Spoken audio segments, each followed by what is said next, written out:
এই ফেব্রিক ইয়াররিংটার এত ডিমান্ড যে আমি বানিয়ে বানিয়ে ক্লান্ত হয়ে গেছি। চলো তোমাদের সাথে আজকে টিউটোরিয়ালটা শেয়ার করছি। প্রথমে একটা কার্ডবোর্ড নিয়ে কালো কাপড়টা জড়িয়ে নিলাম। এরপর পমপম লেস নিয়ে সাইডে হাফ করে জড়িয়ে দিলাম।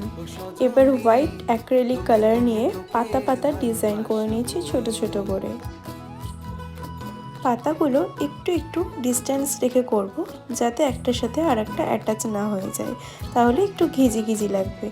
তার জন্যই তিনটে দুটো একটা এরকমভাবে ডিজাইনটা কাস্টমাইজ করলাম। দুটো গোল্ডেন টপ আর কিছু কড়ি আর জাম্পিং নিয়ে ইয়াররিং বানানোটা স্টার্ট করলাম।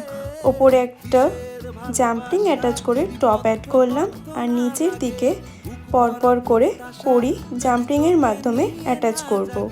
একটু ডিস্টেন্স রেখে করব, যাতে পুরোটা ভরাট ভরাট লাগে। এইভাবেই আর একটা ইয়াররিং বানিয়ে নেব।